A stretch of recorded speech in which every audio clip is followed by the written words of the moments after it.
The license price is probably about 2,000.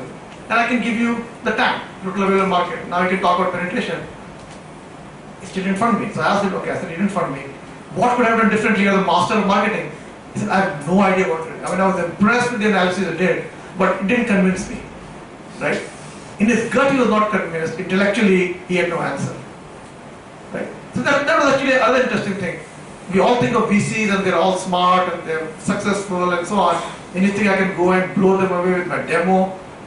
You have to get them the gut. You have to appeal to them at some. It might be greed. It might be, they're following everyone else, or they say, wow, this is something I want to believe in, and then they'll fund you. So that aside, but you better study your market. You should have a pretty good feel for what the market is, who are you solving the problem for, why would they buy it, and what is the value to them. All those things are very important. Get help. This is not something you want to do on your own. You need a team around you. You need smart people. Your family better be behind me. I mean, my wife was there right from day one. I mean, when I was not earning any money, she was earning. She never asked me, we go out for dinner and, we are not eating, we buy for the kids, we come home and eat. She never said, no, quit this and go get a job. She said, no, you want to do it, do it. So you need all that support, your family, your friends, good colleagues. Don't underestimate that. Take the time to build, and that's why I think TIE ends up being a very important thing. TIE is where you can meet people, someone who's thinking of something similar, maybe the marketing guy, you're an engineer, or someone who can help you with finance. Take the time to learn and meet and build that common set of people with whom some subset might turn out to be your, competitors along the way. Don't be afraid to fail. Failures will come. I think the important thing is what you learn from it. Don't say, oh my God, I tried, everyone's going to say I failed, I'm going to go take a job and retire. No, that's what I'm going to do, go try again. Learn why you failed. Don't make the same mistake again. Maybe you'll make a different mistake, that's okay. As long as you don't make the same mistake, it's progress. So,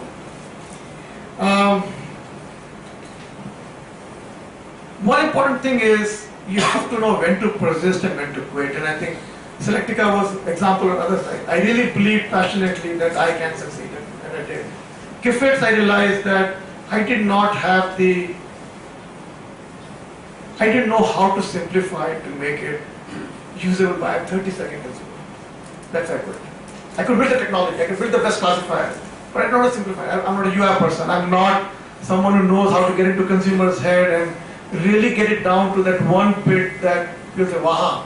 I log in and like Google. Log in, you see a box, you type a word, something comes up, right, off you go. So I think there's a saying in poker called you have to know when to hold and you have to know when to fold. I think that's an important thing.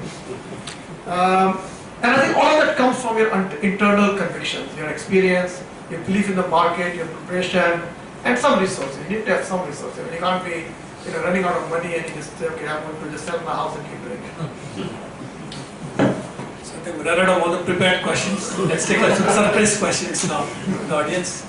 We conclude. Good evening, sir. This is the first time attending this kind of event. I'm a 4th year law student. My name is Pratish. And I really enjoyed the whole session with you. Thank you so much. So my question is, I really did not understand when you said at first the company was trying to provide information and then it became kind of the push or the pull model that if there is a person who is at a shopping mall is trying to buy something, then you would come up with those offers. I really did not understand how do you actually do it? Through advertising. I think there are two ways that consumers could interact with us. One is you open an app and it's a shopping app.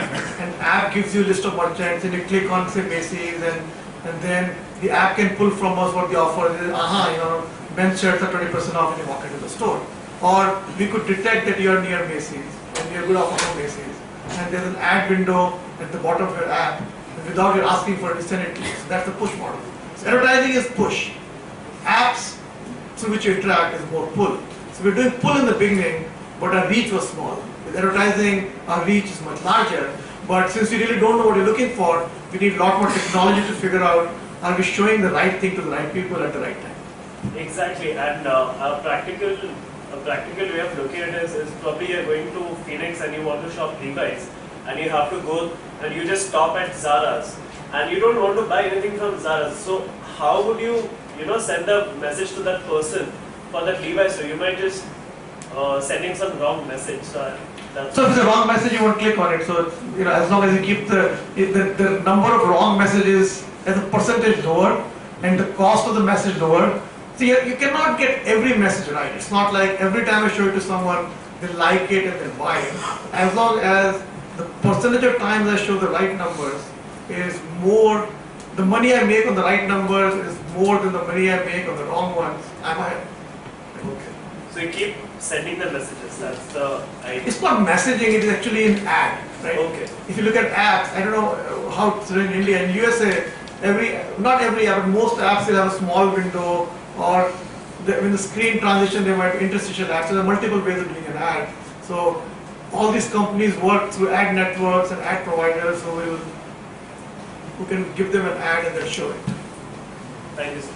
In India, there are about 84 million mobile users. How their habits are going to change to go for the mobile shopping, and what kind of challenges you see apart from just connecting with the user, but actual making money for the small shopkeepers, like maybe on Lakshmi Road somebody is there, how we can make money out of your application, how they can benefit, or how common man can benefit out of this? So I think if you look at what's happened in USA, a lot of people have tried to help.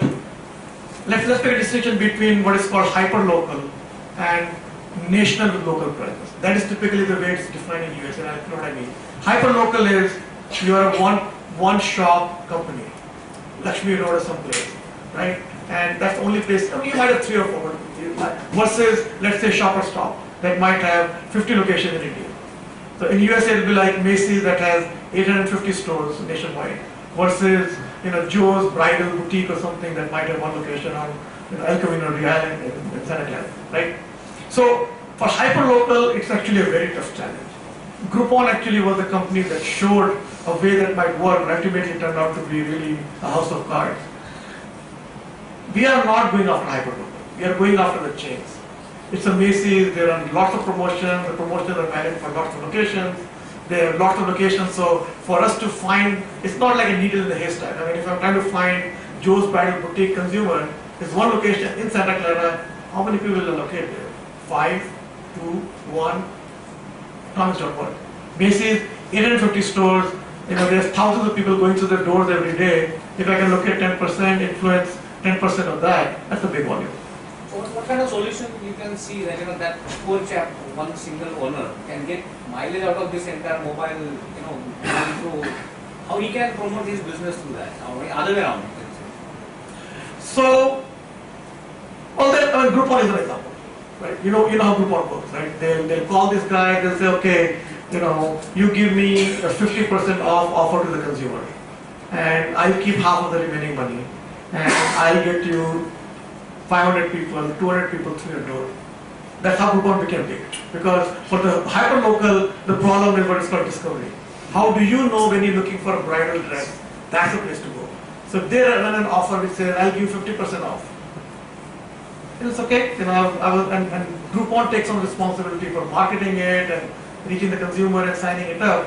The problem was the cost of selling this to the hyperlocal actually is very high. They have to employ an army of salespeople. Because once you have sold to Joe's Boutique once, and you've given them 200 shoppers, they're probably not going to do the business for the next 1 year. So then you have to find another Joe's Boutique. So you usually have very expensive salespeople that are calling an account, there is no repeat business. Everyone knows in sales, if every account is a one of a kind, it's a very expensive sale. So Groupon grew very widely because they had a solution that no one had done.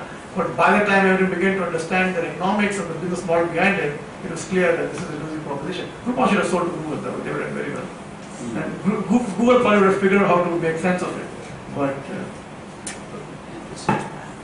so my question is, it seems that throughout your career you are absolutely, crystal clear on the technology. You are like super in the technology, and that's how you have built the businesses with algorithms and hyper technology.